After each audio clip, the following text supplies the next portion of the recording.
Kenyans will not measure you by how many courts you've built, because at the end of the day, if none of us can, prefer to settle our matters in those hallowed halls that you've built, then you've done absolutely zero. He's leaving the office at a time when the judiciary is at its lowest in this, in recent times, because judicial authority is derived from public confidence in the institution. The only reason why, if I have a dispute with Mr. Mboya, we can decide to, take it to a court, and as opposed to settling it physically, is because we have faith that when we go to that particular institution, we're going to get justice, that we are going to get an independent arbiter who can tell us who is wrong and who is right and the best way forward.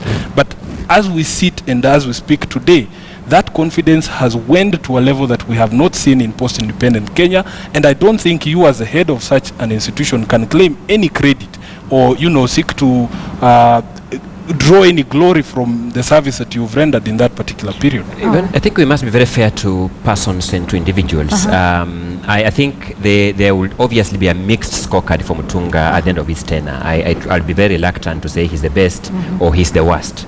There will be obviously a mix. There are tangible elements where Chief Justice Mutunga has scored pretty well.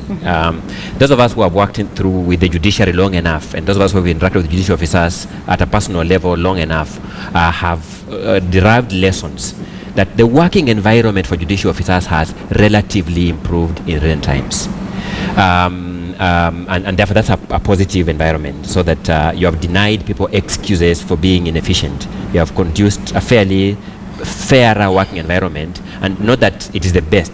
Things can slightly happen better, but at least you've made positive strides in the right direction. Those of us who have interacted with the judiciary, judicial staff, have also gotten the feedback that whatever you may want to say about Mutunga as a person is not monetarily corrupt. That's the impression you get when you interact with people within the judicial circles themselves, that look, he's not somebody you can comfortably say that he will call a judge and say, deliver this judgment one way or the other. These are claims that we used to hear with the administrations of the judiciary in yesteryears. But it doesn't help that claims are being made of somebody within the Supreme Court. The point I'm just making is that they are positive developments, right. and I'm saying it's a mixed scorecard. It's not fair to just condemn somebody as if he has done nothing. But more importantly for me, if you work in a democratic society, it's a much more harder society. You will not always have your way. You remember even when Barack Obama was here, he challenged us at Kasarani. That the bit about a democracy is that there are things that you would have wished were done one way, but you don't have absolute power. The impression created by my learned colleague, Mr. Sifuna, that Mutunga had an absolute leeway to effect change is not entirely accurate. He had a much more permissive environment, yes, but not absolute, in the sense that there are powers vested in him as Chief Justice. There are powers vested in institutions that he only leads, as the Judicial Service Commission, for example, where I presume he only has one vote against the others.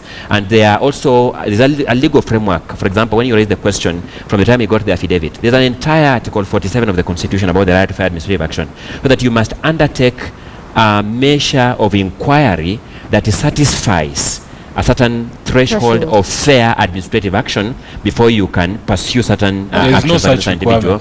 And therefore, if you assume that the Chief Justice will get an affidavit and declare that I have now sacked a judge to be able to be happy, you are expecting what is an illegality, as it were. It's expected of him to undertake. There may be questions about the pace that he took, but I'm happy that at least there is no indication that he did nothing. There are indications that something happened up to the time where we've reached at the moment. Let me just address the issue of fair administrative action. You see, the Constitution has set in place mechanisms for removal of a judge for misconduct, for instance. If you have a problem with a judge, you have a power and right as a citizen of Kenya to present a petition directly to the Judicial Service Commission. There is no issue of administrative action there. You don't need any investigation. You are presenting a petition, and the Judicial Service Commission is the body that is mandated to undertake investigations into those particular allegations. Now, what is interesting is this, that even in regards to this Justice Tunoi case, after the Chief Justice claimed that he received his petition and had been, undertaking these internal investigations, actually, I do not know of any internal investigative mechanism within the judiciary for criminal conduct on the part of judges. This is something that raises a lot of questions. What was he doing with the report all this time? And he himself went on TV to say there was a report.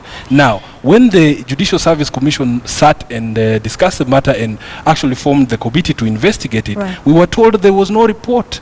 The Judicial Service Commission said there was no report, that they were now to embark on their mandate under law to investigate the claims. So you cannot bring in fair administrative action.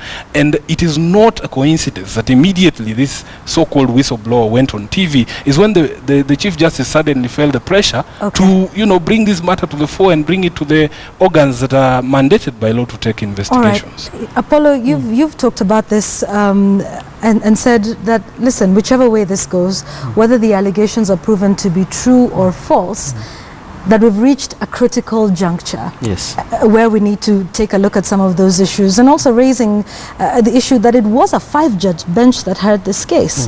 It was a 7-judge. It was a 7-judge bench, excuse me. So clearly one judge's vote would not sway the decision one way or another. Does this raise then bigger issues? Yes, if we start from the affidavit itself, and I've read it several times, there is a paragraph that talks about the 2 ladies have been sorted, okay? And then there is the aspect of the 2 million that is given to, allegedly given to the judge. So even from that, you can see what the allegations are all about. But then again, as we all know, and all of us are lawyers, if there is a 7 bench listening to a matter, for you to get the bench to tilt your way, you must get a majority on your side. And if it is 7, then at least you must get 4. Over 4, yes. You must get 4. So then what are we saying? Yeah, what we are saying is that one person cannot tilt it. Yes. That's what we are saying. And that's why the people are deducing that, yes, if there is money that was given, then it must have been given sufficiently to enable this case be swayed in a particular manner, and it can only be majority on the bench. There's a different context in which I share Apollo's view that whether these allegations are right or wrong, the stature of the Supreme Court as currently constituted has been shaken irreparably. Number one, if these allegations are right, then it's obvious that the stage of the Supreme Court has been very badly shaken, very badly. It's unprecedented in the history of this country that a Supreme Court judge can be alleged to have received a bribe of that magnitude.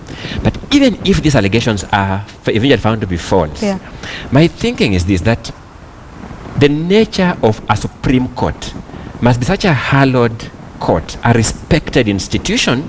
And I do this in comparison with Supreme Courts the world over. If you go to the Supreme Court of England, formerly the House of Lords, the Supreme Court in Germany, the Supreme Court in the United States, there are debates people have about these institutions at a philosophical level. People may agree or disagree with the philosophical inclinations of these institutions. Interpretation of the But to imagine that a citizen can contemplate alleging that a judge of this court, perhaps the senior most judge of this court, if you look at the sheer length of period the individuals have served the judiciary, has received a bribe, is to mean that this court would have reduced itself perceptively into playing in the lowest league ever in the history of in the judicial history. I don't even think so. Either way, the Supreme Court has to retire and soul search. Where did we get here that even at an imaginative level, somebody can imagine making an allegation that we have received a bribe?